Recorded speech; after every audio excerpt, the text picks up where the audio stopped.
এই যে শবে বরাত আসতেছে, কি যে খাবে, দিশা আগের থেকে লিস্ট তৈরি হয়ে যায় কতটা আইটেম তৈরি করা হবে। রমজান মাসে আল্লাহ একটু কম টম মান্দায় খাবে, একটা রমজান মাসে আল্লাহ দিলেন। সেই রোজার মাসে যে সারাদিন খায় না, এটাকে উসুল করে ইফতারের সময় সে যে কত খাবার, চোখ সারা বড় হয়ে যাবে। দেখুন নবী যা করেছেন, সাহাবায়ে কেরাম যা করেছেন, ওইটার অনুসরণের মধ্যেই কল্যাণ, এর বাইরে কোনো কল্যাণ নাই। আমরা কি কথা মনে করতে চাই যে শবে বরাতের মতো এত বড় সওয়াবের কাম, তারপরে মিলাদের মতো এত বড় সওয়াবের কাম, এগুলো আমরা কেন করব না? প্রিয় ভাই, সব করব না এই কারণে, যেহেতু আল্লাহ রাসূল তা করেন নাই, সাহাবায়ে কেরাম তা করেন নাই। আমরা ওই কাজ করতেই পারি না যেই কাজের মধ্যে আল্লাহ রাসূল এবং সাহাবায়ে কেরাম যেটা স্পষ্টভাবে সহিহ হাদিস কর্তৃক প্রমাণিত নয়, আমরা তা করতে পারি না। এবং দীর্ঘক্ষণ সেজদায় পড়ে আছেন। রাসূল সাল্লাল্লাহু আলাইহি ওয়াসাল্লাম বলছেন, তুমি জানো না এটা হচ্ছে নিসফুম মিন শাবান, এটা হচ্ছে শাবানের মধ্যরাত্রি। অর্থাৎ এটার থেকেই রমজান মুবারকের প্রস্তুতি পর্ব শুরু হয়। রাসূল করিম সাল্লাল্লাহু আলাইহি ওয়াসাল্লাম এই রাত থেকেই রমজান মুবারকের প্রস্তুতি গ্রহণ করতেন। ইসলামের মধ্যে সবচেয়ে শ্রেষ্ঠ রজনী হচ্ছে লাইলাতুল কদর।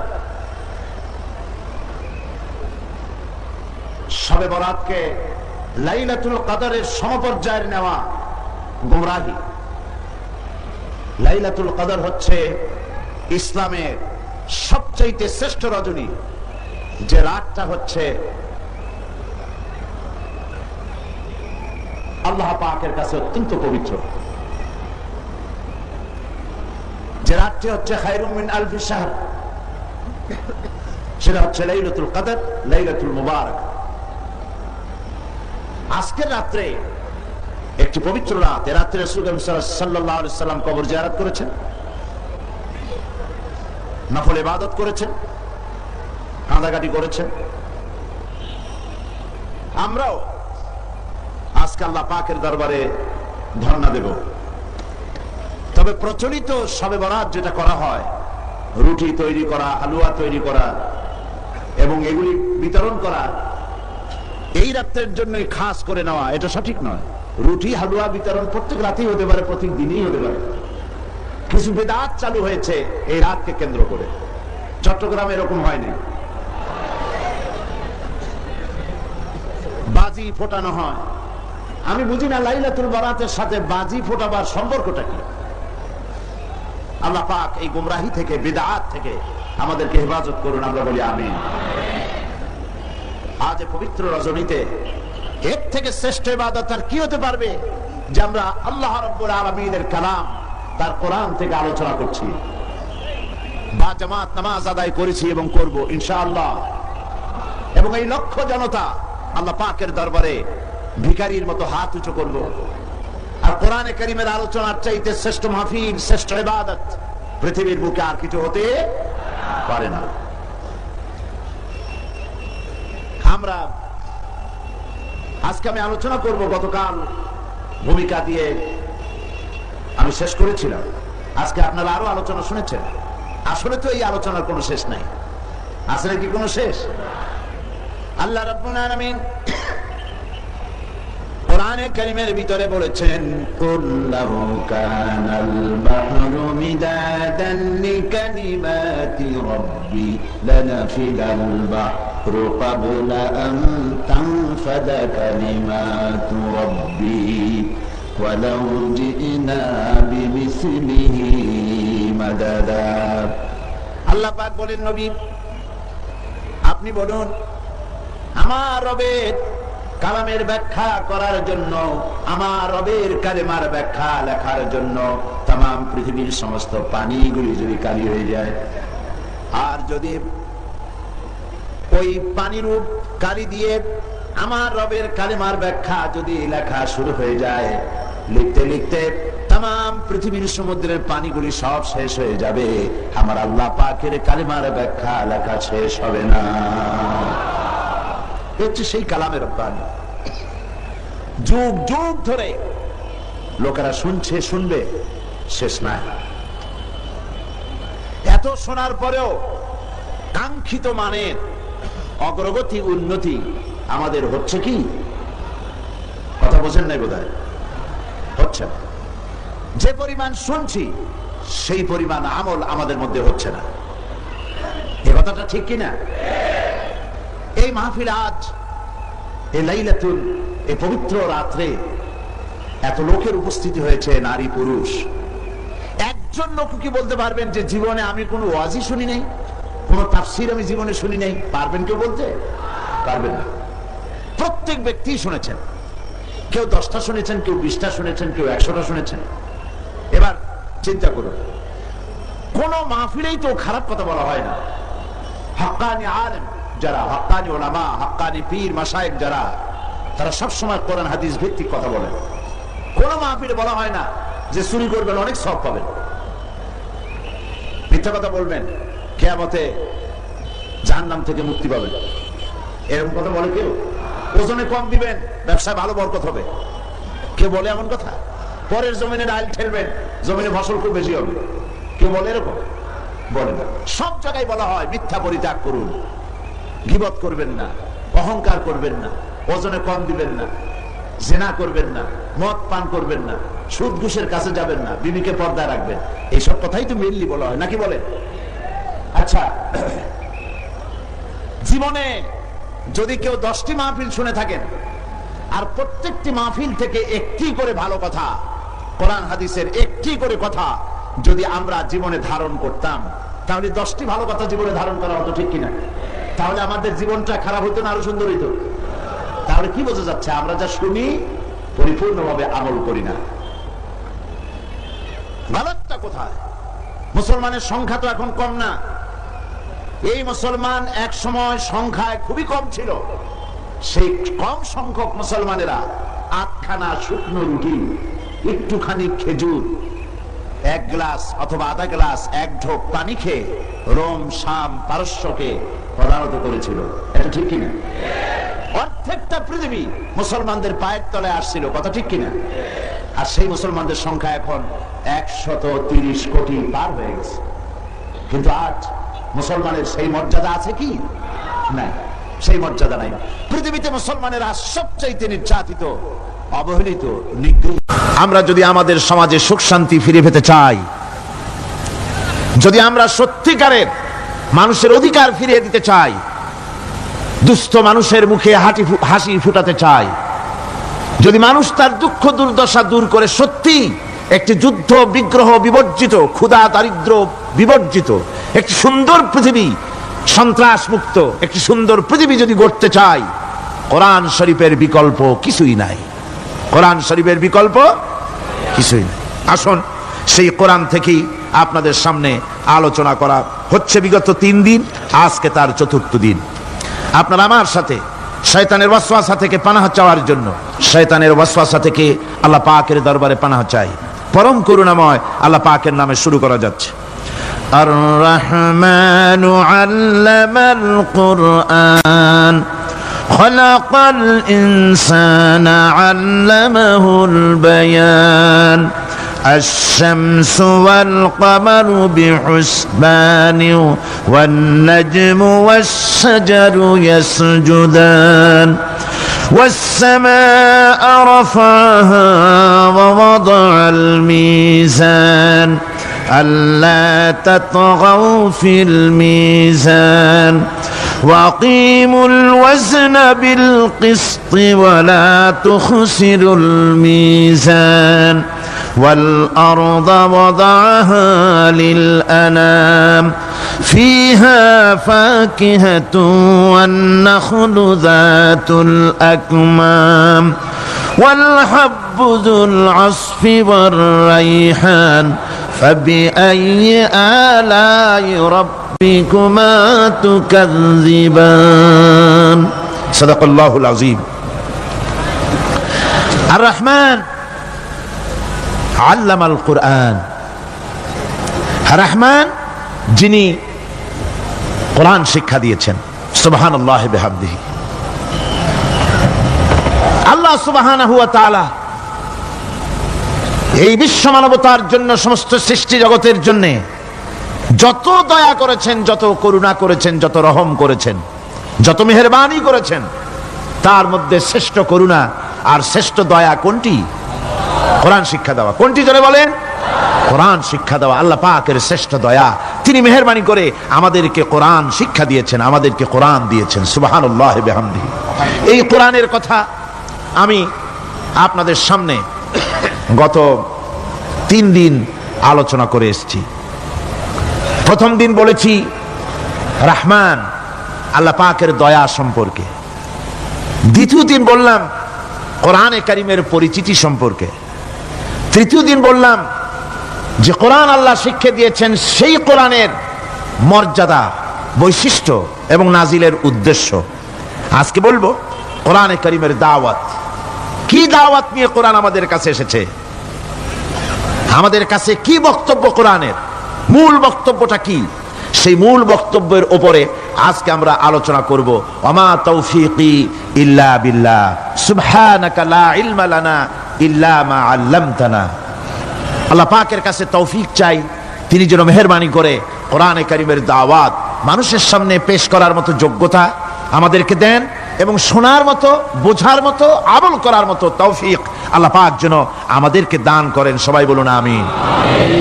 কোরআনে কারিমের দাওয়াত হচ্ছে তাওহীদ প্রতিষ্ঠা করা। কোরআনের মূল দাওয়াত তাওহীদ প্রতিষ্ঠা করা, শিরক বর্জন করা এবং জীবনের সকল ক্ষেত্রে আল্লাহর গোলামি করা। এই 3টি দাওয়াত। কটি দাওয়াত হলো? 3টি। প্রথম হচ্ছে তাওহীদ প্রতিষ্ঠা করা, 2 নম্বরে শিরক বর্জন করা, 3 নম্বরে জীবনের সকল ক্ষেত্রে গোলামি হবে কার? আল্লাহ পাকের। একটি ইমারত, একটি বিল্ডিং নির্মাণ করতে হলে সর্বপ্রথম তার ভিত্তিকে দৃঢ়ভাবে গঠন করতে হবে, তার ফাউন্ডেশনকে মজবুত করতে হবে। ফাউন্ডেশন যদি দুর্বল হয় তার উপরে সুদৃঢ় ইমারত দাঁড়াতে পারে না। আপনি মনে করেন একটা বিল্ডিং বানাবেন, মাল্টি স্টোর বিল্ডিং, একটি বহুতল বিশিষ্ট একটা দালান বানাবেন। সেই দালানের ভিত্তিটা খুব মজবুত আপনি করলেন না, কিন্তু বিল্ডিংটা নির্মাণ করে তার চতুর্দিকে আপনি প্লাস্টিক পেইন্ট করলেন, তারপরে তাকে সুন্দর করে মোজাইক করলেন, টাইলস ব্যবহার করলেন, এরপরে আপনি অনেক কিছু করলেন এই বিল্ডিং এর জন্য, সুন্দর করে সাজালেন, গোছালেন। কিন্তু বলেন এই বিল্ডিং এর লংজিভিটি, এই বিল্ডিং দীর্ঘদিন টিকে থাকবে কথা কেউ কি আপনাকে বলবে? বলবে না, যেহেতু আপনার ফাউন্ডেশন নড়বড়ে, ফাউন্ডেশন মজবুত না। ফাউন্ডেশনটা যদি মজবুত হয় আর রং সং যদি কম হয়, কিচ্ছু আসে যায় না, আপনার এই ইমারত দীর্ঘস্থায়ী হবে বলে প্রকৌশলীরা বলবেন। ঠিক অনুরূপ ভাবে একটি আদর্শিক ইমারতের বেলায়ও একই কথা প্রযোজ্য। একটি আদর্শের ইমারত যদি কেউ গড়তে চায়, তাহলে সে আদর্শ যতই চিত্তাকর্ষক হোক, আকর্ষণীয় হোক, কল্যাণধর্মী হোক, যতক্ষণ পর্যন্ত তার বুনিয়াদ দৃঢ় না হবে, বুনিয়াদ মজবুত না হবে, ততক্ষণ পর্যন্ত সে আদর্শ দুনিয়ার বুকে টিকে থাকতে পারে না। ইসলাম আল্লাহ প্রদত্ত একটি আদর্শ। ইসলাম কার দেওয়া আদর্শ? আল্লাহ পাকের দেওয়া একটি জীবন ব্যবস্থা। এই জীবন ব্যবস্থার বুনিয়াদ হচ্ছে তাওহীদ, ফাউন্ডেশন হচ্ছে তাওহীদ, ভিত্তি হচ্ছে তাওহীদ। এই তাওহীদ যদি মজবুত হয়, আপনি মজবুত হবেন, সমাজ মজবুত হবে, রাষ্ট্র মজবুত হবে, ঈমান মজবুত হবে, দুনিয়ায় টিকে থাকবেন, শান্তি পাবেন, আখিরাতে জাহান্নাম থেকে মুক্তি পাওয়া যাবে। সুতরাং ইসলাম রূপ ইমারতটি কোথাও নির্মাণ করতে চাইলে সর্বপ্রথম বুনিয়াদ দৃঢ় করতে হবে কিসের বলুন? তাওহীদের। এবং এজন্য সর্বপ্রথম যে দায়িত্ব আমাদের, সেটা হলো সর্বাবস্থায় শিরক বর্জন করতে হবে। তাওহীদের বিপরীত হচ্ছে ঈমানের বিপরীত কি? কুফর। ঈমানের বিপরীত কুফর, আর তাওহীদের বিপরীত শিরক। শিরককে সমূলে উৎপাটিত করতে হবে, এর ভিত্তি সহ, এর আস্তানা সহ শিরককে ধ্বংস করতে হবে। জীবনের প্রতিটি স্তর থেকে শিরক মুক্ত জীবন যাপন করতে হবে। এটাই হলো কোরআনে কারিমের দাওয়াত, এটাই হচ্ছে কোরআনে কারিমের সর্বপ্রথম দাওয়াত। কোরআনের মূল বক্তব্য হচ্ছে যে মানব গোষ্ঠীকে শিরক মুক্ত করে আল্লাহর গোলাম বানাও।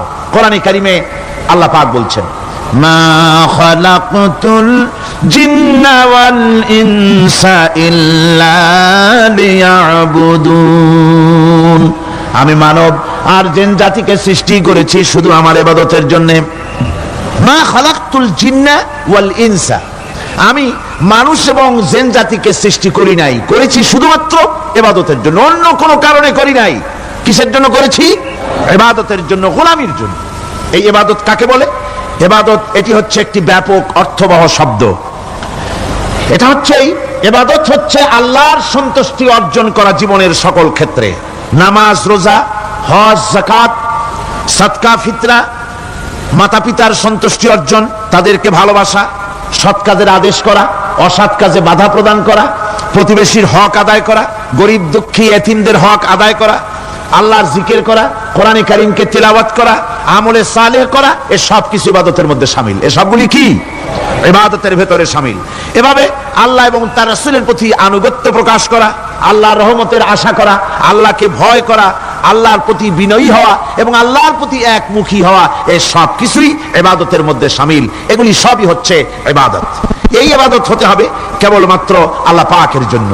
যত রাসূল এই পৃথিবীতে এসেছেন, আল্লাহ পাক যত নবী পাঠিয়েছেন, সমস্ত নবীরা মানুষদেরকে এই কথা স্মরণ করায় দিতেই পৃথিবীতে এসেছেন। কথা বুঝতে পেরেছেন? আম্বিয়া আলাইহিমুস সালাম দুনিয়ায় এসেছেন আল্লাহ পাকের বান্দাদেরকে এই কথাগুলি স্মরণ করিয়ে দিতে। দেখুন কোরআনে পাক বলছে, লাকাদ আরসালনা নূহান ইলা কওমিহি ফাকালা ইয়া কওমি ইবুদুল্লাহা মা লাকুম মিন ইলাহিন গায়রু। আল্লাহ পাক বলেন, আমি নূহকে তার কওমের জন্য অবতীর্ণ করেছি। নূহ আলাইহিস সালাম তার কওমকে ডেকে বলেছেন, হে আমার জাতি, হে আমার সম্প্রদায়, এক আল্লাহ ছাড়া তোমাদের কোনো ইলাহ নাই, তোমাদের কোনো মাবুদ নাই, উপাস্য নাই, এক আল্লাহর গোলামি করো, তার দাসত্ব করো। নূহ আলাইহিস সালাম এই দাওয়াত পেশ করেছেন। হুদ আলাইহিস সালাম সম্পর্কে কোরআন বলছে, ওয়া ইলা আদিন আখাহুম হুদা قال يا قوم اعبدوا الله ما لكم من إله غيره। আমি আদ সম্প্রদায়ের কাছে তাদের ভাই হুদকে পাঠালাম এবং তিনি এসে তার সমাজের কাছে বললেন, ইয়া কওমে, হে আমার জাতি, হে আমার সম্প্রদায়, উবুদুল্লাহ, এক আল্লাহর গোলামি করো, তিনি ছাড়া তোমাদের কোনো ইলাহ নাই, কোনো আইনদাতা নাই, বিধানদাতা নাই, শাসনকর্তা নাই। সালেহ আলাইহিস সালাম সম্পর্কে আল্লাহ পাক বলেন, ওয়া ইলা সামুদ আখাহুম সালিহান ক্বালা ইয়া কওমি ইবুদুল্লাহা মা লাকুম মিন ইলাহিন গায়রু। সালেহ আলাইহিস সালামকে তার জাতির কাছে, সামুদ জাতির কাছে তাদের ভাই সালেহকে পাঠালাম। তিনি জাতির কাছে গিয়ে বললেন, হে আমার জাতি, এক আল্লাহর গোলামি করো, তার দাসত্ব করো, তিনি ছাড়া তোমাদের কোনো ইলাহ নাই, আইনদাতা নাই, বিধানদাতা নাই। এভাবে শুআয়ব আলাইহিস সালামকে পাঠানো হলো মাদিয়ানবাসীদের জন্য এবং বলা হলো, তিনি এসে বললেন, হে আমার জাতি, এক আল্লাহ ছাড়া তোমাদের কোনো ইলাহ নাই। তো এই কথার দ্বারা আমরা কি বুঝলাম? সমস্ত নবীরাই আল্লাহর গোলামির দাওয়াত দিয়েছেন। কোন নবী বলেন নাই, ও আমার জাতি, তোমরা আমার গোলামি করো। কেউ বলেছেন? যারা বলেন, কেউ বলেছেন? বলেননি। সমস্ত পয়গম্বরের, আম্বিয়া আলাইহিমুস সালাম সবাই বলেছেন, আল্লাহ পাকের গোলামি করো, তার আনুগত্য করো। আল্লাহ রাব্বুল আলামিন বলেন, প্রত্যেক জাতির নিকট আমি রাসূল প্রেরণ করেছি, কোন জাতি বাদ পড়ে নাই। ওয়ালাকাদ বাসনা ফি কুল্লি উম্মাতির রাসূলা আনি ইবুদুল্লাহ ওয়াজতানিবুত তাগুত। আমি প্রত্যেক জাতির জন্য রাসূল প্রেরণ করেছি।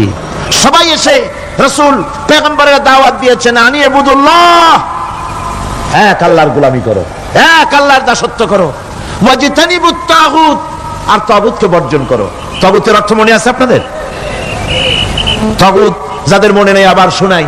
তাগুত বলা হয় সেই শক্তিকে, যে শক্তি শুধু নিজেই আল্লাহর আইন অমান্য করে না, অন্যদেরকেও আল্লাহর আইন অমান্য করতে বাধ্য করে, সেই শক্তিকে বলা হয় তাগুত। আল্লাহ পাকের সমস্ত নবীরা বলেছেন, এক আল্লাহর গোলামি করো, তাগুতকে বর্জন করো। কোরআনে কারীম বলছে, ফামান ইয়াকফুর বিত্তাগুতি ওয়া ইউমিন বিল্লাহি ফাকাদ ইসতামসাকা বিল উরওয়াতিল উসকা লা ইনফিসামা লাহা ওয়াল্লাহু সামিউন আলীম। ফামান ইয়াকফুর বিত্তাগুত, যারা তাগুতকে অস্বীকার করেছে, ওয়া ইউমিন বিল্লাহ, এবং এক আল্লাহর উপরে বিশ্বাস স্থাপন করেছে, ফাকাদ ইসতামসাকা বিল উরওয়াতিল উসকা, তারা এমন এক মহান, এমন এক দৃঢ় অবলম্বন গ্রহণ করেছে যা তাকেই কোনো কিছুই তাকে ধ্বংস করতে পারবে না, বিচ্ছিন্ন করে দিতে পারবে না, ক্ষতিগ্রস্ত করতে পারবে না, বিপর্যস্ত করে দিতে পারবে না। এমন এক অবলম্বন সে গ্রহণ করেছে। তাগুতকে বর্জন করতে হবে এবং আল্লাহর উপর ঈমান আনতে হবে, আল্লাহর গোলামি করতে হবে।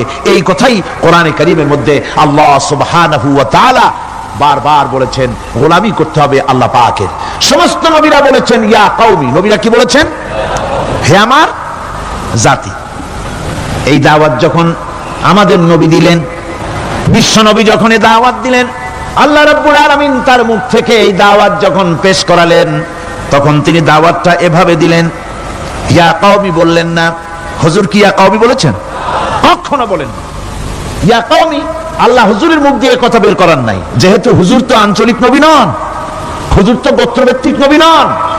রাসূল করিম সাল্লাল্লাহু আলাইহি ওয়াসাল্লাম কোন ভাষাভিত্তিক নবী নন। রাসূল কি নবী? চিল্লায় কোন না। আল্লাহ পাক কোরআনে কারীমের মধ্যে বলেছেন, কুল ইয়া আইয়ুহান নাসু ইন্নী রাসূলুল্লাহি ইলাইকুম জামিআন। হে নবী আপনি বলুন, ও মানব সকল, ও পৃথিবীর মানব সকল, আমি আল্লাহর পক্ষ থেকে তোমাদের সকলের জন্য আমি নবী হয়ে এসেছি। সকলের জন্য আমি রাসূল। যেহেতু বিশ্ব নবী, সেহেতু তার মুখ থেকে আল্লাহ পাক ইয়া কওমি বের করেন নাই, ও আমার জাতি, তা না। আল্লাহ পাক তার মুখ থেকে ইবাদতের দাওয়াতটা এভাবে তিনি পেশ করালেন, ইয়া আইয়ুহান নাসু উবুদু রাব্বাকুমুল্লাযী খালাকাকুম ওয়াল্লাযীনা মিন ক্বাবলিকুম লাআল্লাকুম তাত্তাকুন। হে মানব সকল, হুজুরের মুখ থেকে আল্লাহ বের করছেন কি? হে মানব সকল, আইয়ুহান নাস, বিশ্বের সর্বকালের সকল যুগের মানুষকে ডাকা হচ্ছে, পৃথিবীর মানব মণ্ডলীকে ডেকে বলা হচ্ছে, আইয়ুহান নাস, হে মানব সকল, উবুদু রাব্বাকুমুল্লাযী খালাকাকুম, ইবাদত করো, গোলামি করো, দাসত্ব করো সেই রবের যে রব তোমাদেরকে সৃষ্টি করেছেন এবং তোমাদের পূর্বপুরুষদেরও যিনি সৃষ্টি করেছেন, তার ইবাদত করো, তার গোলামি করো।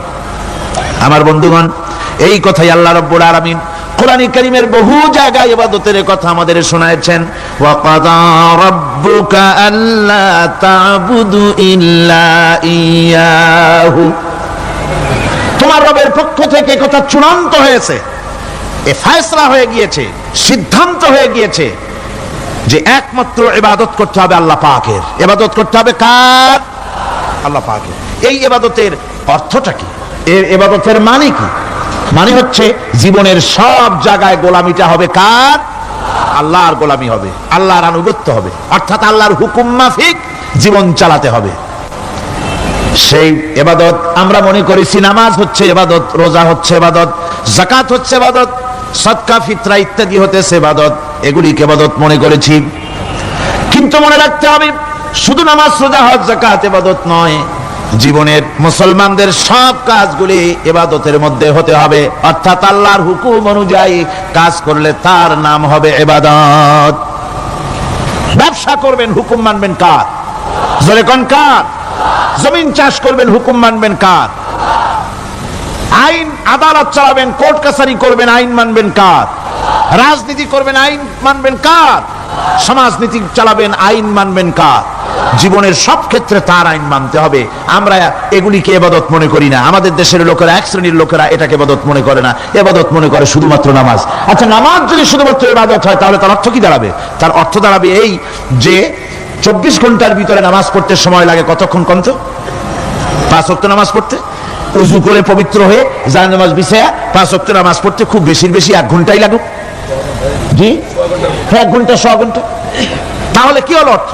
অর্থ এই হবে, 24 ঘন্টার ভিতরে আপনি 1 ঘন্টা 100 ঘন্টার জন্য আল্লাহর গোলাম, বাকি 22.5 ঘন্টা 23 ঘন্টার জন্য শয়তানের গোলাম হতে রাজি আছেন কেউ? রোজা যদি শুধুমাত্র ইবাদতের নাম হয় তাহলে তার অর্থ দাঁড়াবে 12 মাসের ভিতরে 1 মাসের জন্য আপনি আল্লাহর গোলাম, আর 11 মাস শয়তানের গোলাম। কে কে হবেন হাত তুলে দেখান তো। বোঝে নাই সেজন্য হাত উঁচু করছে। বাকি 11 মাসের জন্য শয়তানের গোলাম হতে কেউ রাজি আছেন? তাহলে বোঝা যাচ্ছে নামাজ রোজাই শুধুমাত্র ইবাদত নয়। যেমন মানুষের হাত, এটার নাম কি? এটার নাম কি? এটার নাম কি? এক একটা অঙ্গের এক একটা নাম। চোখ, নাক, মুখ, হাত, পা, এক একটার এক একটা নাম। তাহলে মানুষটা কই? সবটা মিলে মানুষ, সবটা মিলে কি হলো? মানুষ হলো। অনুরূপ ভাবে নামাজ শুধু ইবাদত নয়, রোজা শুধু ইবাদত নয়, এগুলি হচ্ছে ইবাদতের অঙ্গ, ইবাদতের পার্ট। নামাজ, রোজা, হজ, যাকাত, সাদকা, ফিতরা, ভালোবাসা, মানুষের প্রতি ভালোবাসা, পরের উপকার করা, মা বাপকে মহব্বত করা, শ্রদ্ধা করা, ভালো কাজের আদেশ করা, অসৎ কাজের নিষেধ করা, এই সমস্ত কাজগুলো মিলিয়ে হচ্ছে ইবাদত। কথা বুঝতে পেরেছেন? এই অর্থে নামাজ পড়াও ইবাদত, নামাজ না পড়াও ইবাদত। রোজা রাখাও ইবাদত, রোজা না রাখাও। মনের মধ্যে চিন্তায় পড়ে গেছেন হয়তো এখন যে নামাজ পড়া তো ইবাদত বুঝলাম, না পড়া ইবাদত, এ আবার কোন ফতোয়া দিলেন? রোজা রাখা ইবাদত আবার না রাখা ইবাদত, এটা কেমন কথা বললেন? চিন্তা আসতে পারে। হ্যাঁ, কথা ঠিকই, নামাজ পড়া ইবাদত, না পড়াও ইবাদত। সর্বক্ষণ আপনি নামাজ পড়েন, জায়েজ আছে, কিন্তু 24 ঘন্টার ভিতরে 3টা সময় নামাজ পড়া হারাম। কোন কোন সময়? ঠিক সূর্য উদয় হওয়ার সময়, ঠিক সূর্য মাথার উপরে থাকার সময়, আর ঠিক অস্তগামী হওয়ার সময়। এই 3 সময় নামাজ পড়া সম্পূর্ণ নিষিদ্ধ। এই 3 সময় নামাজ না পড়াটাই ইবাদত। আল্লাহর হুকুম মানতেছেন, নিষেধ করা হয়েছে নামাজ পড়ো না, পড়বেন না। আবার রোজা রাখা, সারা বছর রোজা রাখেন, সওয়াব হবে, কিন্তু বছরের 2 ঈদের 5 দিন রোজা রাখাকে হারাম করা হয়েছে। এই সময় রোজা না রাখাটাই। তাহলে কি বোঝা গেল? বোঝা গেল এই জীবনের সমস্ত কাজগুলি আল্লাহর হুকুম মাফিক হওয়ার নামই। আপনি ব্যবসা করতে যাবেন, ওজনে যদি কম না দেন, খাদ্যে যদি ভেজাল না দেন, আর আপনি যদি সততাপূর্ণ ব্যবসা করেন, যতক্ষণ ব্যবসার ওই দোকানে বসে থাকবেন, ফ্যাক্টরিতে বসে থাকবেন, ততক্ষণ পর্যন্ত আপনার ইবাদত হবে। আপনি চাকরি করবেন, আপনি যে কোনো কাজ করেন না কেন, আল্লাহর হুকুম মাফিক যদি হয়, ইবাদত হয়ে যাবে। এই জন্য আল্লাহ রাব্বুল আলামিন ইবাদত করার জন্যই মানুষকে তৈরি করেছেন। মানুষের কাজ হলো আল্লাহর গোলামি করা, আল্লাহর হুকুম পালন করা। এই হুকুম পালন করতে গিয়ে আল্লাহ পাক হুকুম পালনের জন্য বলছেন, ওয়াবুদুল্লাহ ওয়া লা তুশরিকু বিহি শাইআ। ওয়াবুদুল্লাহ, আল্লাহর ইবাদত করো, আল্লাহর গোলামি করো, আর তার সাথে কোনো শরীক স্থাপন করো না। পৃথিবীর মধ্যে আমরা তো সুখ শান্তি চাই, দুনিয়ায় 2 মুঠো খেতে চাই, 2 মুঠো যদি খেতে চাই, পড়তে চাই, পৃথিবীর মধ্যে যদি শান্তিতে থাকতে চাই, তাহলে ইবাদত করা লাগবে। ইবাদত করলেই খাবার পাওয়া যাবে। ইবাদত করলে কি পাওয়া যাবে? খাবার পাওয়া যাবে। আল্লাহ রাব্বুল আলামিন কোরআনে কারীমের মধ্যে বলেছেন, ফালইয়াবুদু রাব্ব হাযাল বাইত আল্লাযী আত'আমাহুম মিন জু'ইন ওয়া আমানাহুম মিন খাউফ। কুরাইশদেরকে বলছেন, ও কুরাইশরা, এই ঘরের মালিকের ইবাদত করো। কোন ঘর? কাবা ঘর।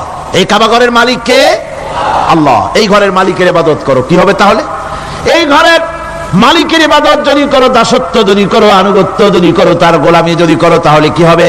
আল্লাযী আত'আমাহুম মিন জু', তিনি তোমাদের ক্ষুধার সময় খেতে দিবেন। সুবহানাল্লাহ। কর ক্ষুধার সময় খাবার পাবে। ওয়া আমানাহুম মিন খাউফ, আর যখন বিপদ আসবে, মুসিবত আসবে, সন্ত্রাস সৃষ্টি হবে, বিপদ মুসিবত আসবে, ভীতি আসবে, ভীতির সময় আমন আমান, নিরাপত্তা পয়দা করে দিবেন আল্লাহ সুবহানাহু ওয়া তাআলা এই ইবাদতের মাধ্যমে। সুতরাং আমার ইবাদত করো। আর যদি জান্নাতে যেতে চাও, কি বলেন, আমরা কি বেহেশতে যেতে চাই? আর যারা কথা কইলেন না, আমরা কি জান্নাতে যেতে চাই? অবশ্যই আল্লাহর জান্নাতে যেতে চাই। আল্লাহ পাক বলেন, আমার জান্নাতে যদি যেতে চাও, তাহলে ইবাদত করা ছাড়া পথ নাই।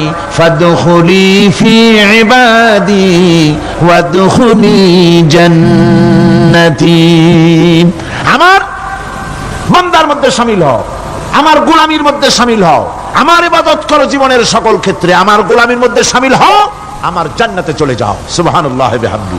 আমার গোলাম হওয়া ছাড়া, আমার গোলামি করা ছাড়া জান্নাত পাওয়া যাবে না। আমার বন্ধুগণ, এবার আল্লাহ রাব্বুল আলামিন বলছেন, যদি আমার সঙ্গে দেখা করতে চাও, আল্লাহর সঙ্গে যদি কোনো বান্দা দেখা করতে চায়, আমরা আল্লাহরে দেখতে চাই কিনা? চাই কিনা আল্লাহকে দেখতে? আল্লাহ পাক বলছেন, আমারে যদি দেখতে চাও, ফামান কানা ইয়ারজু লিকা রাব্বিহি ফালইআমাল আমালান সালিহান ওয়ালা ইউশরিক বিইবাদাতি রাব্বিহি আহাদা।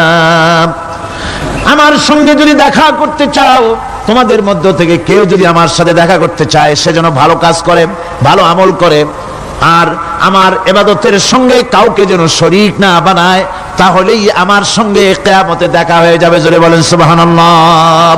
আল্লাহর সঙ্গে দেখা করতে হলে তার ইবাদত করতে হবে, গোলামি করতে হবে, এবং কাউকে শরীক স্থাপন করা যাবে না। এই গোলামি করতে হবে, ইবাদত করতে হবে কতদিন? আল্লাহ রাব্বুল আলামিন বলছেন, ওয়া'বুদ রাব্বাকা হাত্তা ইয়াতিয়াকাল ইয়াকিন। ইবাদত করো, গোলামি করো, যতক্ষণ পর্যন্ত নিশ্চিত সেই সময়টি এসে না যায়, তার মানে মৃত্যু পর্যন্ত আমার গোলামি করতে থাকো। মৃত্যু পর্যন্ত গোলামি হবে কার? আল্লাহ সুবহানাহু ওয়া তাআলা। সেই আল্লাহ পাকের গোলামি জীবনের সকল ক্ষেত্রে করতে হবে, মৃত্যু পর্যন্ত সব ক্ষেত্রে গোলামি হবে আল্লাহর। আল্লাহর গোলামি হচ্ছে আল্লাহ যা নিষেধ করেছেন তার থেকে ফিরতে হবে, আর যা আদেশ করেছেন সেগুলি মানতে হবে। যারা নিজেদের সৃষ্টির উদ্দেশ্য বোঝে না, আল্লাহর সামনে মাথা নত করার পরিবর্তে অহমিকতা করে, অহংকার করে, আল্লাহর সামনে মাথা নত করে না, ইবাদত করে না আল্লাহ, তাদের সম্পর্কে আল্লাহ রাব্বুল আলামিন বলছেন, ইন্নাল্লাযীনা ইস্তাকবিরুনা আন ইবাদাতি সায়াদখুলুনা জাহান্নামা দাখিরিন। যারা আমি আল্লাহর সঙ্গে অহংকার করে, আমার ইবাদত করে না, আমার গোলামি করে না, আমার সামনে মাথা নত করে না, অহংকার অহমিকতা করে যারা জীবন চালায়, আমি কিয়ামতের দিন তাদেরকে লাঞ্ছিত করব আর জাহান্নামে পাঠাবো। যারা আল্লাহর গোলামি করবে না, আল্লাহর ইবাদত করবে না, অস্বীকার করবে আল্লাহর গোলামিকে, অহমিকতা করে চলবে, তাদের জায়গা হবে কোথায়? জাহান্নামের মধ্যে। সুতরাং মানুষের মর্যাদা বাড়ে আল্লাহর গোলামিতে। মর্যাদা বাড়ে কিসে? আল্লাহর গোলামিতে। গোলামি করলেই মর্যাদা বাড়বে। এই জন্য আল্লাহ পাক কোরআনের মধ্যে, কোরআনে কারীমের মধ্যে সবচেয়ে মাহবুব আল্লাহ পাকের মাহবুব বান্দাদের কথা যখন বলেছেন, তখন নাম নেন নাই, আব্দুন শব্দ ব্যবহার করেছেন, গোলাম বলেছেন, বান্দা বলেছেন। আমার বান্দা। বান্দা হচ্ছে মানুষের জন্য সবচেয়ে বড় ডিগ্রি আল্লাহর পক্ষ থেকে। আলিম, উলামা, পীর, বুজুর্গ, সাহাবী, পেগম্বর, নবী, রাসূল, সবচেয়ে বড় খিতাব হচ্ছে আব্দ। আল্লাহর গোলাম হওয়া, আল্লাহর প্রিয় ডাক হচ্ছে আব্দ। মানুষকে আল্লাহ যাকে সবচেয়ে বেশি ভালোবাসেন, যাদেরকে বেশি ভালোবাসেন, তাদেরকে আব্দ বলেছেন। কি বলেছেন বলুন? আব্দ, বান্দা। আল্লাহ পাক এই পৃথিবীতে সবচেয়ে বেশি ভালোবেসেছেন কাকে? মুহাম্মদুর রাসূলুল্লাহ সাল্লাল্লাহু আলাইহি ওয়াসাল্লামকে। তাকে আল্লাহ পাক সবচেয়ে বেশি ভালোবাসেন। এবার দেখুন আল্লাহ রাব্বুল আলামিন তার হাবিবকে কি নাম দিয়ে ডাকতেছেন? নাম নেন নাই, নবী এবং রাসূলও বলেন নাই। কোরআনে কারীমের ভিতরে রাব্বুল আলামিন তার হাবিবকে আব্দ বললেন। যেমন দেখুন, ইন কুনতুম ফি রাইবিম মিম্মা নাযালনা আলা আবদিনা।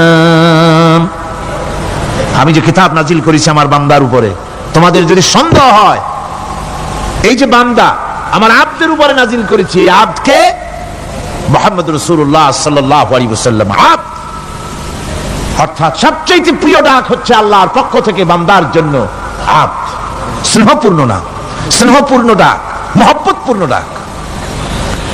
অন্য আয়াতে আমরা দেখতে পাই, তাবারাকাল্লাযী নাযালাল ফুরকানা আলা আবদিহি লিয়াকুনা লিল আলামিনা নাযীরা। অতীব বরকতপূর্ণ সেই মহান সত্তা যিনি তার বান্দার উপরে ফুরকান নাজিল করেছেন। হুজুরের নাম নেন নাই, রাসূল বলেন নাই, বলেছেন আব্দ। কি বলেছেন? আব্দ, আমার বান্দা। এরপরে আল্লাহ রাব্বুল আলামিন অন্য আয়াতে বলেছেন, সুবহানাল্লাযী আসরা বিআবদিহি লাইলাম মিনাল মাসজিদিল হারামি ইলাল মাসজিদিল আকসা। সমস্ত দুর্বলতা, অক্ষমতা থেকে মুক্ত সেই মহান সত্তা যিনি তার বান্দাকে রাতের একটি অংশে ইসরা করিয়েছিলেন। এখানে আব বলে আল্লাহ পাক বুঝিয়েছেন কার কথা? কার কথা বুঝালেন? রাসূল করিম সাল্লাল্লাহু আলাইহি ওয়াসাল্লামের কথা, তার কথাই বুঝালেন, তিনি হচ্ছেন আব। সুতরাং আবদিয়ত, গোলামি, আল্লাহর গোলামি হলো জীবনের সবচাইতে বড় কথা। আল্লাহর গোলাম হওয়ার চাইতে বড় আর কিছু নাই পৃথিবীতে। আমরা হচ্ছে আল্লাহর গোলাম। যারা বলেন আমরা কি? আমরা যে গোলাম, সে কথা বলতে মনে হয় কারো কারো একটু লজ্জা লাগে যে আমি চৌধুরী মানুষ বা অমুক একটা লোক, অমুক একজন সম্মানী লোক, গোলাম আমি, এটা বলা কি লজ্জার কথা। এরকম একটু মনে মনে কোনো অসুবিধা কারো হয় নাকি? জোরে কোন তো আমরা কি? কার গোলাম? সুবহানাল্লাহ বিহামদিহি, আল্লাহর গোলাম। আমরা এমন মহান সত্তার গোলাম, মহান সত্তার বান্দা, যার সমকক্ষ এই পৃথিবীতে কেউ নাই, আকাশেও কেউ নাই। প্রচন্ড ক্ষমতার মালিক এমন এক মহান সত্তার গোলাম আমরা। সুতরাং গোলামিটা করতে হবে সব ক্ষেত্রে। গোলামিটা হচ্ছে না আমাদের গোলামি হচ্ছে না। আমাদের জমিনে আমরা জমিন চাষ করি, আল্লাহর গোলামি সেখানে করি না। জমিন চাষ করতে গিয়ে, লাঙ্গল দিয়ে চাষ করতে গিয়ে পরের জমিনের আইল ঠেলে না, এমন এলাকা খুব কম আছে। অবশ্য চট্টগ্রামের কথা ভিন্ন, এখানে ঠেলাঠেলি করে না, এখানেও করে। তো কেমন গোলাম হলাম? জমিনে চাষ করতেছি, পরের জমিনের আইল ঠেলতেছি, যা নিষেধ করা হয়েছে আমরা সেটা করতেছি। আল্লাহ নিষেধ করছেন সুদ খেও না, আমরা সেই সুদের মধ্যে যাচ্ছি। আল্লাহ নিষেধ করেছেন জুয়া খেলতে, সেই জুয়া খেলা হচ্ছে। মদ খেতে নিষেধ করেছেন, সেই মদ খাওয়া হচ্ছে। অর্থাৎ যা যা নিষেধ করা হয়েছে সমাজের মধ্যে সেগুলি বেশি করে চলতেছে, ঠিক কিনা? তাহলে কি বান্দা হতে পারলাম? বান্দা হতে পারি নাই, গোলাম হতে পারি নাই। গোলাম হতে হবে আল্লাহ পাকের। কি হতে হবে জোরে কোন? গোলাম হতে হবে জীবনের সকল ক্ষেত্রে। আল্লাহর হক বান্দার উপরে কি, আর বান্দার উপরে আল্লাহর হক কি, এ ব্যাপারে একটি হাদিস এসেছে। ওয়ান মুআজ বিন জাবাল রাদিয়াল্লাহু তাআলা আনহু قال كنت رديف النبي صلى الله عليه وسلم على حمار فقال لي يا معاذ أتدري ما حق الله على العباد وما حق العباد على الله। হযরত মুআজ বলছেন, আমি রাসূল করিম সাল্লাল্লাহু আলাইহি ওয়াসাল্লামের গাধার পৃষ্ঠে হুজুরের পেছনে বসা ছিলাম। হুজুর আমাকে জিজ্ঞেস করলেন, মুআজ তুমি কি জানো বান্দার উপরে আল্লাহর হক কি আর আল্লাহর উপরে বান্দার হক কি? কুলতু আল্লাহু ওয়া রাসূলুহু আ'লামু, বললাম আল্লাহ এবং তার রাসূল খুব ভালো জানেন। আমি কি করে জানবো? আল্লাহ এবং তার রাসূল খুব ভালো জানেন। قال حق الله على العباد ان يعبدوه ولا يشركوا به شيئا। বান্দার হক হচ্ছে আল্লাহর উপরে এই যে বান্দা গোলামি করবে আল্লাহর, ইবাদত করবে আল্লাহ, আর আল্লাহর সাথে কাউকে শরীক স্থাপন করবে না। এটা হচ্ছে আল্লাহর উপরে কার হক? বান্দার হক। আর আল্লাহর হক হচ্ছে বান্দার উপর কি? ওয়া হাক্কুল ইবাদি আলাল্লাহ আল্লা ইউআযযিবা মান লা ইউশরিকু বিহি শাইআ। বান্দার উপর আল্লাহর হক হচ্ছে যে বান্দা আল্লাহর গোলামি করবে আর শরীক স্থাপন করবে না আল্লাহর সাথে, আল্লাহ তাকে শাস্তি দিবেন না। সুবহানাল্লাহ ওয়া বিহামদিহি। আল্লাহ তাকে আযাব দিবেন না, আল্লাহ তাকে শাস্তি দিবেন না। সুতরাং তাওহীদের আকীদা মজবুত হতে হবে। আখিরাতের কামিয়াবি এর উপরে নির্ভরশীল। আমরা যদি আখিরাতে কামিয়াবি চাই, কি বলেন, আখিরাতে কি আমরা জীবনের সফলতা চাই? জোরে বলেন, সফলতা চাই। আখিরাতের কামিয়াবি যদি চাই, জাহান্নাম থেকে যদি বাঁচতে চাই, বেহেশতে যদি যেতে চাই, তাহলে আকীদাকে মজবুত করতে হবে। আল্লাহর সাথে কাউকে শরীক স্থাপন করা যাবে না। এবং আল্লাহ সৃষ্টিকর্তা, কোরআনে পাকের শিক্ষা অনুযায়ী আল্লাহরে বিশ্বাস করি, এতটুকুন কথা বললেই তাওহীদের হক আদায় হয় না। তাওহীদের হক হচ্ছে আল্লাহ পাককে সৃষ্টিকর্তা, পালনকর্তা, বিধানদাতা, রিজিক দাতা, কল্যাণ দাতা সবকিছু হিসাবে মানতে হবে কাকে? আল্লাহ পাককে। জোরে সোরে বলুন, কাকে মানতে হবে? সমস্ত ক্ষমতা হচ্ছে আল্লাহ। সমস্ত ক্ষমতা কার? আল্লাহর নাম নিতে শরম করে নাকি? তাহলে জোরে সোরে কোন সমস্ত ক্ষমতা কার? আল্লাহ রাব্বুল আলামিনের এত বড় ক্ষমতা, সাগরকে নগর বানাতে পারেন, নগরকে সাগর বানিয়ে দিতে পারেন, এতিমকে রাষ্ট্রের মালিক বানায় দিতে পারেন, ধনীকে গরিব বানায় দিতে পারেন, গরিবকে ধনী বানায় দিতে পারেন, মৃত্যুকে জিন্দা করতে পারেন, জিন্দাকে মৃত্যু করে দিতে পারেন। পথের লোককে ধরে প্রেসিডেন্ট বানায় দিয়া ফুলের মালা দিয়া গলা থেকে পা পর্যন্ত ভরে দিতে পারেন। আবার আল্লাহ যদি নারাজ হয়ে যান, প্রেসিডেন্টের ফুলের মালার পরিবর্তে জুতার মালা গলায় দিয়া জেলখানার মধ্যে ঢুকাইয়া দিতে পারেন। তাহলে ক্ষমতাটা কার? বিশ্বাস করেন? সমস্ত ক্ষমতার মালিক আল্লাহ।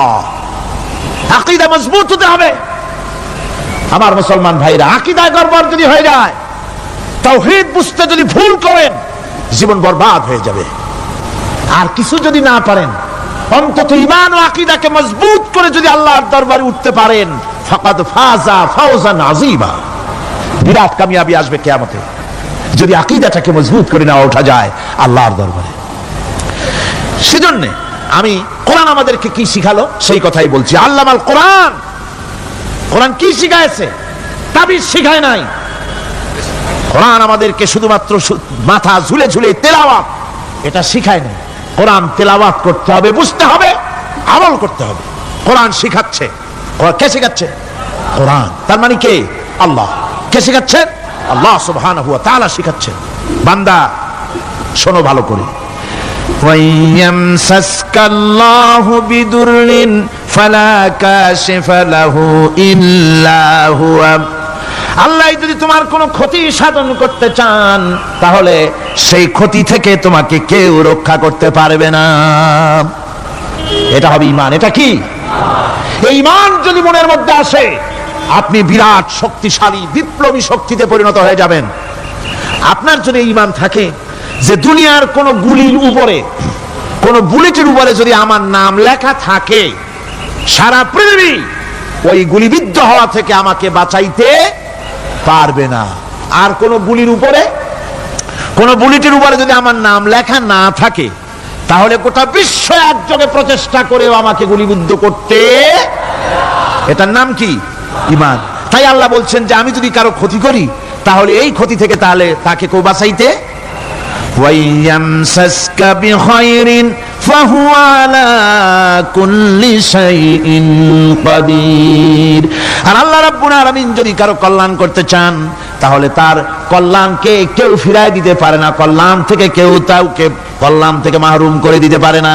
তার মানে হলো, আল্লাহ যদি কাউকে চুল ধরে, মাথা ধরে, কল্লা ধরে উপরের দিকে টানে, আর দুনিয়া যদি তার পাও ধরে নিচের দিকে টানে, তাহলে দুনিয়া পারবে? পারবে?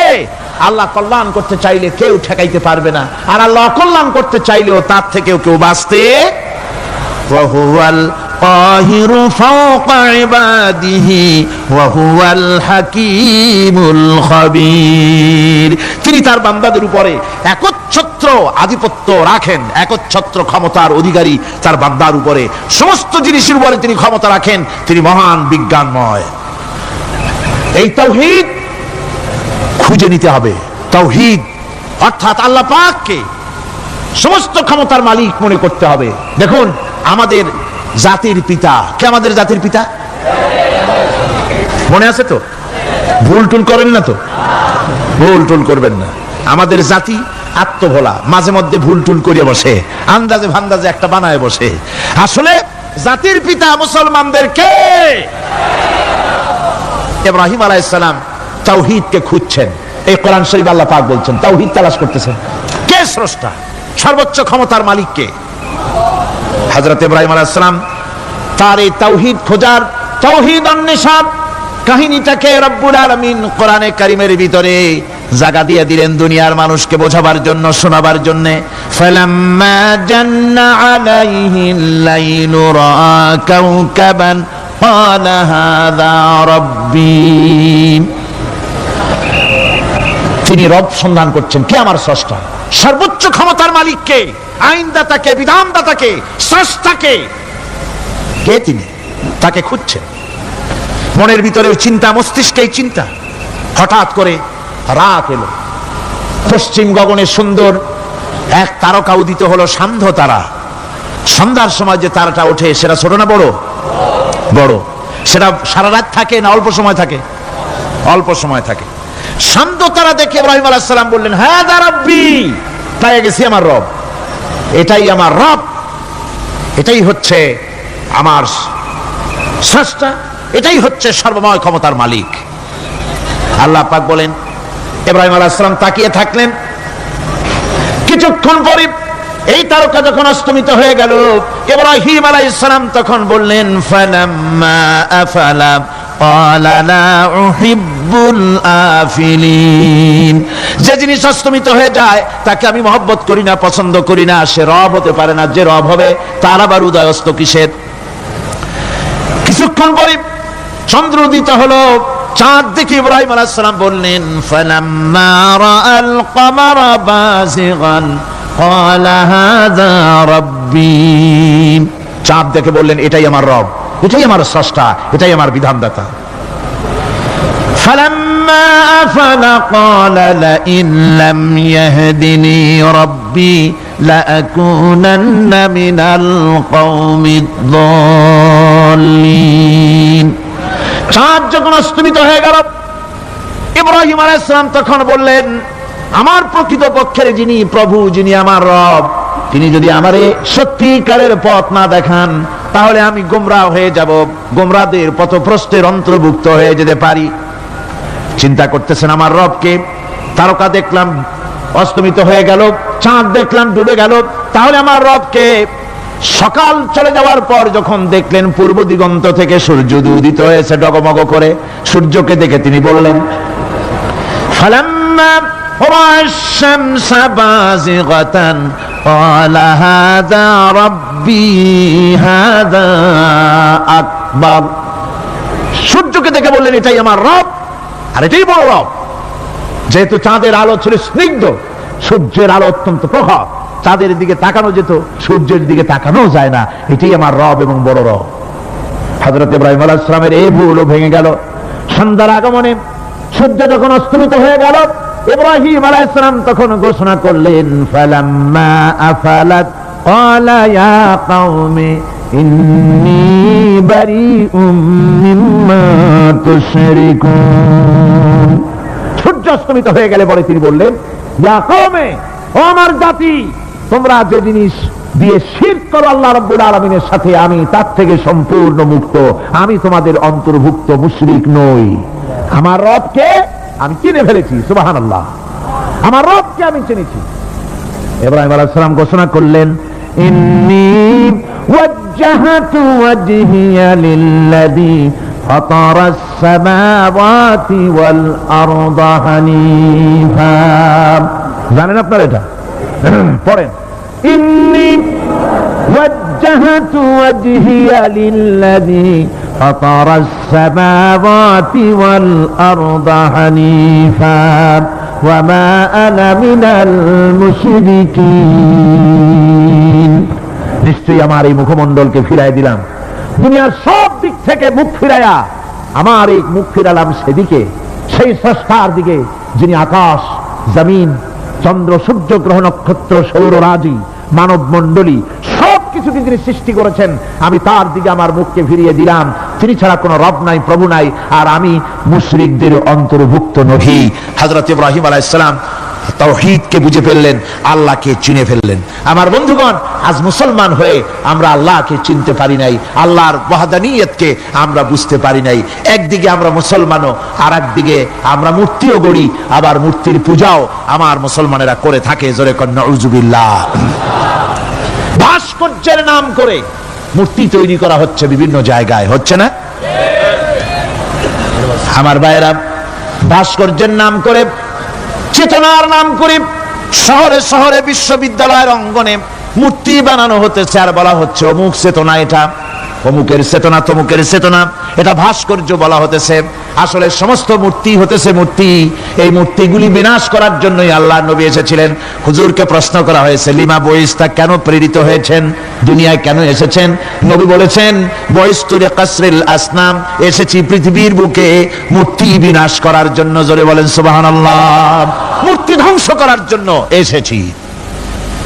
আল্লামা ইকবাল, বিশ্বকবি, কবি সম্রাট আল্লামা ইকবাল বলছেন, বুত शकन उठ गए बाकी जो रहे बुतगर हैं, बुत शकन उठ गए बाकी जो रहे बुतगर है, था बेराहिम पिदर और पिसर आजर है।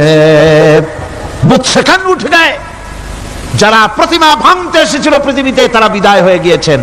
আজকে যারা বেঁচে আছে তারা ইসলামের নামে, মুসলমানের নামে প্রতিমা তৈরি করছে, মূর্তি তৈরি করছে। এক সময় ছিল এমন যখন আজরের ঘরে ইব্রাহিম পয়দা হয়েছে, আর আজ ইব্রাহিমের ঘরে আজর পয়দা হচ্ছে। বন্ধুগণ, আল্লাহর ইবাদত পরিপূর্ণভাবে আল্লাহর জন্যই হতে হবে। মূর্তির সাথে, মূর্তি তৈরি করার সংস্কৃতির সাথে মুসলমানদের কোনো সম্পর্ক থাকতে পারে না। জোরে বলেন, পারে? পারে না। বিশ্ববিদ্যালয়ের অঙ্গনে, রাস্তার মোড়ে মোড়ে চেতনার নাম করে মূর্তি যারা বানাচ্ছেন গায়ের জোরে, আল্লাহর কসম, আল্লাহর দরবারে উঠতে হবে একদিন, সেদিন মজা টের পাবে। কারে বলে চেতনা? মূল চেতনা তো সেদিন জাগ্রত হবে। আজকে তো আসল চেতনা আসে নাই, চেতনা হবে সেই দিন। চেতনা কারে কয়? চেতনা কত প্রকার এবং উহা কি কি উদাহরণ সহকারে বুঝাইয়ে দেওয়া হবে। আমার ভাইরা, মাথা জায়গায় যেয়ে দেখবেন কি, শুধু মাথাই দেখবেন, আপনারও একটা মাথা, দেখবেনও মাথা। আল্লাহ পাক তো গোটা ময়দান ভরে দিয়েছেন, আলহামদুলিল্লাহ। আমি প্রথম দিন বলেছিলাম, কোরআনের মাহফিলের চাইতে শ্রেষ্ঠ মাহফিল আল্লাহর আকাশের নিচে জমিনের উপরে আর নাই। হাদিস শরীফের ভিতরে এসেছে, এই মাহফিলে যখন আপনি আসতেছিলেন, হাজার হাজার ফেরেশতা আপনার পেছনে পেছনে এসেছে, আপনার আমল নামায় নেকি লিখেছে। রাসূলুল্লাহ বলছেন, বান্দারা যখন কোরআন শোনার জন্য, আল্লাহর জিকিরের জন্য, কোরআনের জন্য যখন বসে যায়, আল্লাহর রহমতের ফেরেশতারা মাহফিলের চতুর্দিকে তারা ঘিরে দাঁড়িয়ে যায় আকাশ পর্যন্ত। এই মাহফিল ঘেরাও হয়ে আছে ফেরেশতা দিয়া। কি দিয়া? কার কথা? আল্লাহ রাসূলের কথা। ফেরেশতা দিয়ে গোটা মাহফিল ঘেরাও হয়ে আছে, আকাশ পর্যন্ত তারা দাঁড়িয়ে আছে। ফেরেশতারা বলতে থাকে, রব্বুল আলামিন, তোমার বান্দারা যতক্ষণ রাস্তায় ছিল ততক্ষণ নেকি লিখেছি, এখন মাহফিলে বসে গেছে, এখন কি করি? আল্লাহ পাক বলেন, আমার ফেরেশতারা, আমার বান্দারা যতক্ষণ মাহফিলে বসে থাকবে, ওদের প্রত্যেক শ্বাস এবং প্রশ্বাসের বিনিময়ে 10-10 করে নেকি লিখতে থাকো। প্রত্যেকটি শ্বাস প্রশ্বাসের বিনিময়ে নেকি লেখা হচ্ছে। সুবহানাল্লাহ। আপনারা পাড়ায় জান্নাতে বসে আছেন। মাজালিসুল ইলম হিয়া রাওদাতুম মিন রিয়াদিল জান্নাহ, এটা জান্নাতের টুকরায় আপনারা বসে আছেন। জোরে কোন সুবহানাল্লাহ। কারো বাপের কথা বলা হচ্ছে না, কার্ল মার্কসের কথা নয়, লেনিনের কথা নয়, পৃথিবীর কোন মানুষের কথা নয়, কথা হচ্ছে আমার আল্লাহর কথা। কার কথা? আর হচ্ছে তার হাবিব বিশ্বনবী জনাব মুহাম্মদ রাসূলুল্লাহ সাল্লাল্লাহু আলাইহি ওয়াসাল্লামের কথা। আমার ভাইয়েরা, সুতরাং তাওহীদ, তাওহীদ, তাওহীদকে বুঝতে হবে, বিশ্বাস করতে হবে, তাওহীদের উপরে জীবন গড়তে হবে। তাওহীদ হচ্ছে বিশ্ব মানবতার জন্য ঐক্যের প্রতীক। তাওহীদই পারে বিশ্ব মানবতাকে ঐক্যবদ্ধ করতে, আর কোনো জিনিসই পারে না। আমার ভাইরা, কোরআনে কারীম বলছে, কুল ইয়া আহলাল কিতাবি তাআলাউ ইলা কালিমাতিন সাওয়াইন বাইনানা ওয়া বাইনাকুম আল্লা না'বুদা ইল্লাল্লাহ। ঐক্যের কথা, বিশ্বব্যাপী মানব মণ্ডলীর ঐক্যের কথা, ইউনিটির কথা, স্বাধীনতার গ্যারান্টির কথা, মানবতার কথা, মানুষকে বেঁচে থাকার কথা। হে নবী বলুন, হে আহলে কিতাবেরা, এসো, তোমরা আর আমরা এমন একটা কথায় ঐক্যবদ্ধ হই যা তোমাদের জন্য আর আমাদের জন্য সমভাবে প্রযোজ্য। কথাটা কি? কথাটা হচ্ছে আল্লাহ না'বুদা ইল্লাল্লাহ। আল্লাহ ছাড়া কারো গোলামি করব না, আল্লাহ ছাড়া কারো গোলামি করব না। এইটা মানো। ও দুনিয়ার মানুষ, খ্রিস্টান হও, ইহুদি হও, হিন্দু হও, নাসারা হও, আওয়ামী লীগ হও, বিএনপি হও, জাসদ হও, খাসদ হও, বাসদ হও, যেই হও না কেন, যারা মানুষ সব এক হয়ে যাও, আল্লাহ ছাড়া কারো গোলামি করব না।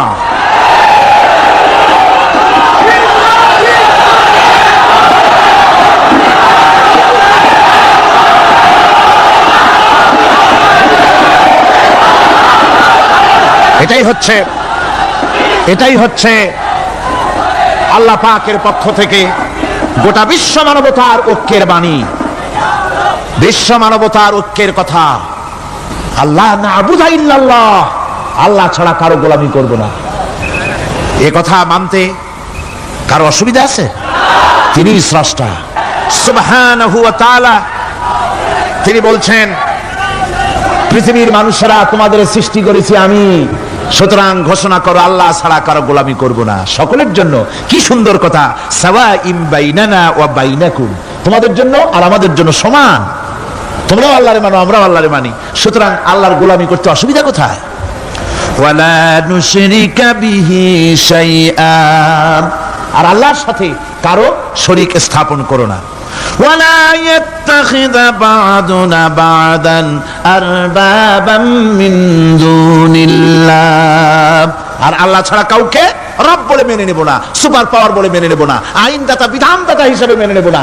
এই কথা যদি জগৎবাসী স্বীকার করত, আপনার স্বীকার করলে পরে ইউএনও লাগবে না, ইউনাইটেড নেশনস অর্গানাইজেশন লাগবে না, সেন্টো লাগবে না, সিয়াটো লাগবে না, আসিয়ান লাগবে না, সার্ক লাগবে না, কিচ্ছু লাগবে না। এই তিনটা কথা মানলেই সারে দুনিয়াবাসী। কয়টা কথা? আজকে শান্তি হয়ে গেছে পৃথিবীর মানুষের কাছে। সোনার হরিণ, সোনার হরিণ আছে নাকি? নাই। সোনার হরিণ যেমন ঘোড়ার ডিম, ঘোড়ার ডিম বোঝেন তো, নামে আছে কাছে নাই। সোনার হরিণ ওই রকম। শান্তি আজকে পৃথিবীর মানুষের কাছে সোনার হরিণ। শান্তির জন্য কত চেষ্টা করলো পৃথিবীর মানুষ, লিগ অব নেশনস তৈরি হলো, ইউনাইটেড নেশনস অর্গানাইজেশন তৈরি হলো, সেন্টো সিয়াটো আসিয়ান সার্ক, কত কিছু হলো। 7টা দেশ মিলে সার্ক তৈরি করলো। শান্তির জ্বালায় আমরা অস্থির নাকি আমার বন্ধুগণ? সুতরাং আজকে 3টে কথায় পৃথিবীর শান্তি ফিরে আসতে পারে। কয়টা কথা? মাত্র 3টি কথায় এই উত্তপ্ত পৃথিবী, অশান্ত পৃথিবী, পৃথিবীর এই অশান্তিময় প্রজ্বলিত পৃথিবী, মানুষেরা যেখানে জ্বলছে আর জ্বলছে, সেই পৃথিবীতে শান্তি আসতে পারে মাত্র 3টি কথায়। আল্লাহ না'বুদা ইল্লাল্লাহ, আল্লাহ ছাড়া কারো গোলামি করব না, আর আল্লাহর সাথে কাউকে শরীক স্থাপন করব না, আল্লাহ ছাড়া কারো প্রভুত্ব মানব না। 3টা কথায় পৃথিবীতে আবার শান্তি ফিরে আসতে পারে। সুতরাং আমি তাওহীদের কথা আপনাদের বলতেছিলাম। কিসের কথা বলতেছি? তাওহীদ। তাওহীদ প্রতিষ্ঠিত হলে কেউ কারো উপরে প্রভুত্ব করতে পারবে না। এখন আল্লাহর তাওহীদের স্বরূপ ছোট্ট একটি সূরার মধ্যে ফুটে উঠেছে। আল্লাহর প্রভুত্ব কায়েম হলে অসুবিধা হয় না কেন? কারণ হলো দুনিয়ায় মানুষ যত আছে, সমস্ত মানুষের দুর্বলতা আছে। আছে তার দুর্বলতা। আমি এই দৃষ্টান্তটা আরো 1 বছর মনে হয় এখানে দিছিলাম, আবারও বলি। সেটা হলো এই যে এই চট্টগ্রামে মেয়র পদে নির্বাচনের কি কয় সিটি কর্পোরেশনের নির্বাচন আসছে না? মেয়র পদে অনেকে দাঁড়াইছেন, দাঁড়াইয়া সব নির্বাচনী ওয়াদা করছেন। কেউ বলছে চট্টগ্রামকে সোনা দিয়ে মুড়ে দেব, কেউ বলছে চিটাগং শহরকে আপনাদের লোট্টা ফিশার কেনা লাগবে না, বাড়ি বাড়ি পৌঁছায় দেবো, শুটকি মাছ খাওয়াই দেবো খুব ভালো করিয়া, রাস্তাঘাটের অভাব হবে না, আনন্দের চোটে, ফুর্তির চোটে, আরামের চোটে শুধু শীতেই মরবেন। বুঝলেন? নানান রকমের ওয়াদা করছেন তারা। এই নির্বাচনী ওয়াদা করা হচ্ছে। আজ একজন মেয়রকে যদি দায়িত্ব দেওয়া হয় যে চট্টগ্রামে 6 বছরের যত বাচ্চা আছে, এই বাচ্চাদের মধ্যে কমলা লেবু বিতরণ করতে দায়িত্ব দিলাম আপনাকে, আপনি একজন মেয়র পদ প্রার্থী, 40 ট্রাক কমলা সিলেট থেকে আনা হয়েছে, সব বাচ্চাদেরকে, 6 বছরের বাচ্চাদেরকে একটা একটা করে দিবেন। এই কমলা বিতরণ করতে গিয়ে যদি দিতে দিতে যখন তিনি দেখবেন যে ওনার নিজের ছেলে সামনে এসেছে, বোনের ছেলে সামনে এসেছে, ভাইয়ের ছেলে সামনে এসেছে, তখন অন্যের চাইতে নিজের ছেলেকে, বোনের ছেলেকে 2টা কমলা বেশি দিতে ইচ্ছে করবে না? করবে কিনা? সামান্য কমলা বিতরণ করতে গিয়ে যদি বোনের ছেলেকে, নিজের ছেলেকে বেশি দিতে ইচ্ছে করে, সেই মানুষের হাতে দেশের আইন তৈরি করার, সংবিধান তৈরি করার দায়িত্ব পৃথিবীতে কোথাও দেওয়া যেতে পারে না। এই জন্যই নিরঙ্কুশ, তার কোন সন্তান কাউকে জন্ম দেন নাই, তাকেও কেউ জন্ম দেয়নি। আকাশ এবং জমিনে তার সমকক্ষ কেউ নাই। তিনি কারো মুখাপেক্ষী নন, তিনি কাউকে জন্ম দেন নাই, তাকেও কেউ জন্ম দেয়নি। আকাশ আর জমিনে তার সমকক্ষ কেউ নাই। সুতরাং ওই আল্লাহ সুবহানাহু ওয়া তাআলা, তাকে মানতে হবে, তার কথাই শুনতে হবে, তার গোলামি করতে হবে। তাহলেই শান্তি আসবে, আল্লাহর মেহেরবানি আসবে জীবনের সকল ক্ষেত্রে। আল্লাহ মাত্র তার ক্ষমতা গুণাবলীতে কোনো অংশীদার নাই। আল্লাহ কয়জন? আল্লাহ কয়জন?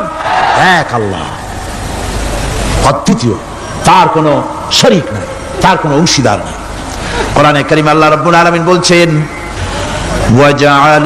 وَجَعَلُوا لِلَّهِ شُرَكَاءَ الْجِنَّ وَخَلَقَهُمْ وَخَرَقُوا لَهُ بَنِينَ وَبَنَاتٍ بِغَيْرِ عِلْمٍ। একই কথা জানা সত্ত্বেও আল্লাহর সাথে শরীক বানায়ো না, আল্লাহর সাথে কাউকে অংশীদার বানায়ো না। তার কোনো ছেলে নাই, মেয়ে নাই, অথচ তিনি সবাইকে সৃষ্টি করেছেন। সুবহানাহু ওয়া তাআলা আম্মা ইয়াসিফুন। পবিত্রতা সেই আল্লাহ পাকের, এবং তিনি তার সম্পর্কে যে চিন্তা করে লোকেরা যা কিছু বলে, এর থেকে আল্লাহ পাক ঊর্ধ্বে। আল্লাহর সন্তান স্থাপন করে তারা বলে যে আল্লাহর ছেলে আছে। নাউযুবিল্লাহ। কোরআন শরীফে আল্লাহ পাক বলেছেন খ্রিস্টানেরা আল্লাহর ছেলে বানাইছে। وقالت النصارى المسيح ابن الله। খ্রিস্টানেরা বলেছে মসিহ হচ্ছে আল্লাহর পুত্র। নাউযুবিল্লাহ। আবার ইহুদিরা তারা বসে থাকলো না, ইহুদিরা বলল ওয়াকালাতিল ইয়াহুদু উযাইরুন ইবনুল্লাহ। ইহুদিরা বলল উযাইর হচ্ছে আল্লাহর পুত্র। নাউযুবিল্লাহ। আবার আরেক শ্রেণীর লোক হলো, তারা বলল পৃথিবীতে যত মেয়ে আছে সমস্ত মেয়েগুলি হলো ফেরেশতাগুলি, সব মেয়ে, আর মেয়েগুলি সব আল্লাহ। নাউযুবিল্লাহি মিন যালিক। আল্লাহ রাব্বুল আলামিন প্রতিবাদ করলেন, আলাকুমুয যাকারু ওয়া লাহুল উনসা তিলকা ইযান কিসমাতুন বিজা। কে তোমরা সমস্ত পুত্র সন্তানগুলি নিজের জন্য নিয়ে নিলে, আর কন্যা সন্তানগুলি দিলে আমাকে, কেমন করে ভাগ করলে এটা? আল্লাহ পাকের কোনো সন্তান নাই, আল্লাহ রাব্বুল আলামিনের কোনো সন্তান নাই, স্ত্রী নাই, পুত্র নাই, কেউ নাই। আল্লাহ পাক বলেন বাদিউস সামাওয়াতি ওয়াল আরদ। আসমান এবং জমিনের উদ্ভাবক হচ্ছেন তিনি। আন্না ইয়াকুনু লাহু ওয়ালাদুন ওয়া লাম তাকুন লাহু সাহিবা। তিনি তো, তার সন্তান হবে কি করে? তার তো জীবন সঙ্গিনী নাই, তার তো স্ত্রী নাই। আল্লাহ বলছেন আমার তো স্ত্রী নাই, অথচ তোমরা আমার সন্তান বানাচ্ছ। অথচ আমি সবকিছুকেই সৃষ্টি করেছি। সবকিছুর স্রষ্টা কে? যালিকুমুল্লাহু রাব্বুকুম লা ইলাহা ইল্লা হুয়া খালিকু কুল্লি শাইইন ফা'বুদুহু ওয়া হুয়া আলা কুল্লি শাইইন কাদির। যালিকুমুল্লাহু রাব্বুকুম। তিনি, এই হচ্ছে তোমাদের আল্লাহ, তিনি তোমাদের রব, তিনি ছাড়া কেউ নাই। সব কিছুর স্রষ্টা তিনি, তারই ইবাদত করো। সব জিনিসের উপরে একমাত্র তিনি ক্ষমতা রাখেন, তার চাইতে ক্ষমতাশীল, ক্ষমতাধারী, শক্তিশালী পৃথিবীতে আর কেউ হতে পারে না। আমার বন্ধুগণ, আল্লাহ রাব্বুল আলামিনের শক্তি, তার ক্ষমতার কথা আল্লাহ পাক আরেকটি আয়াতের মধ্যে বলেছেন, যে আয়াতটা নামাজের পরে আমরা পড়ি। কি আয়াত কোন তো বলতে পারবেন? প্রত্যেক নামাজের পরে পড়ি আয়াতুল কুরসি। আয়াতুল কুরসি এমন একটা আয়াত, এই আয়াতটি সম্পর্কে রাসূল কারীম সাল্লাল্লাহু আলাইহি ওয়াসাল্লাম বলেছেন, ফরজ নামাজের পরে, প্রত্যেক ফরজ নামাজের পরে যে ব্যক্তি আয়াতুল কুরসি পড়বে, আল্লাহ রাব্বুল আলামিন কিয়ামতের দিন আল্লাহর তার প্রতি দায়িত্ব হবে একটাই, যে আল্লাহ পাক ওই ব্যক্তিকে জান্নাত দিয়ে দিবেন। সুবহানাল্লাহ। কেন? এই আয়াতের মধ্যে কি আছে? এই আয়াতে আছে আল্লাহ পাকের তাওহীদের কথা স্পষ্ট করে বলা হয়েছে। আল্লাহু লা ইলাহা ইল্লা হুয়াল হাইয়ুল কাইয়্যুম। পড়েন সবাই, আল্লাহু লা ইলাহা ইল্লা হুয়াল হাইয়ুল কাইয়্যুম। আল্লাহ তিনি, যিনি ছাড়া কোনো ইলাহ নাই, তিনি সদা জাগ্রত, তিনি চিরঞ্জীব। লা তাখুযুহু সিনাতুন ওয়ালা নাওম। আল্লাহ ঘুমায়, আল্লাহ তন্দ্রা যান, আল্লাহ জিমায়, আল্লাহর জিমানি নাই, আল্লাহর তন্দ্রা নাই, আল্লাহ ঘুমান না। সুবহানাল্লাহি ওয়া বিহামদিহি। অহরহ তার সামনে রয়েছে গোটা পৃথিবী, গোটা আকাশ ও জমিন, সমস্ত সৃষ্টি জগৎ তার সামনে। তিনি ঘুমান না, তার কোনো তন্দ্রা নাই, তার কোনো নিদ্রা নাই। আল্লাহ কোথায় আছে? আল্লাহ কোথায়? এটি আকীদার প্রশ্ন, এটি আকীদার প্রশ্ন। আপনাকে বুঝতে হবে, জানতে হবে আল্লাহ কোথায়। আল্লাহ পাক হচ্ছেন আলাল আরশি ইস্তাওয়া। আল্লাহ পাক আরশে আজিমে সদা সর্বত্র বিরাজিত। এ কথার অর্থ কি? এটার অর্থ হলো আল্লাহ পাকের ইলম মুহাইয়া করে রেখেছে গোটা সৃষ্টি জগৎকে, তার ইলমের ভিতরে রয়েছে সব। কথা বুঝতে পেরেছেন? যদি বলেন আল্লাহ সব জায়গায় আছে, তাহলে তো পানির মধ্যে, বাথরুমের মধ্যে, ঘরের মধ্যে, সব জায়গায় আল্লাহ পাককে থাকতে হয়। যে সব জায়গা অবাঞ্ছনীয়, অবান্তর জায়গা, সেসব জায়গায় আল্লাহকে থাকতে হয়। মূল কথা হচ্ছে আল্লাহ সব জায়গায় আছেন, তার অর্থ আল্লাহ পাক আরশের উপরে আছেন, আরশে ইস্তাওয়া। তিনি সর্বত্র বিরাজমান। এ কথার অর্থ হলো আল্লাহর ইলমে, আল্লাহর জ্ঞানের মধ্যে, আল্লাহর নজরের সামনে, আল্লাহর চোখের সামনে গোটা সৃষ্টি জগৎ রয়েছে। সুবহানাল্লাহ ওয়া বিহামদিহি। সুতরাং তার ঘুম নাই, তার নিদ্রা নাই, তার তন্দ্রা নাই। তাই বলে মাঝে মধ্যে খুব ক্লান্ত হন নাকি? না, ক্লান্তি তাকে স্পর্শ করে না। আল্লাহ পাক বলেন লাহু মা ফিস সামাওয়াতি ওয়া মা ফিল আরদ। আকাশ আর জমিন কার? মান যাল্লাযী ইয়াশফাউ ইনদাহু ইল্লা বিইযনিহি। আল্লাহ পাক বলছেন, কে আছে এমন তার দরবারে তার অনুমতি ব্যতীত সুপারিশ করতে পারে এমন অধিকারও কারো নাই। কিয়ামতের দিন অনেকে মনে করে তো যে অনেক হুজুরদের কাছে মুরিদ হয়ে গেছি, আমার আর পায় কেনা। কিয়ামতের দিন হুজুররা একজনে ধরবে এক হাত, আর এক হুজুরে ধরবে আর এক হাত, আর দুই হুজুরে ধরবে দুই ঠ্যাং, এরকম চ্যাংদোলা করে ফিকে মারবে, জান্নাতের বারান্দায় গিয়ে মামু বাড়ির মতো সব রিকো লাগাবো। এত সহজ না, এত সহজ নয়। আল্লাহ পাকের পারমিশন ছাড়া কোন পয়গম্বর আল্লাহর সামনে কথা বলতে সাহস পাবেন না। সুবহানাল্লাহ ওয়া বিহামদিহি। আলেম পীর দরবেশ তো দূরের কথা, মাযাল্লাযী ইয়াশফাউ ইনদাহু ইল্লা বিইজনিহি। আল্লাহর পারমিশন ছাড়া কেউ কথা বলার সাহস পাবে না কিয়ামতের দিন আল্লাহর দরবারে। সুতরাং অন্যের উপরে নির্ভর করবেন না, যত বড় পীর হোক অন্যের উপরে নির্ভর করবেন না। নির্ভর করবেন আমলের উপরে। আমল কিসের উপরে? আমল। আমল তৈরি করতে হবে আর ভরসা করতে হবে রহমতের উপরে, আল্লাহর রহমত। কিসের উপরে? আল্লাহর রহমতের উপরে ভরসা করতে হবে।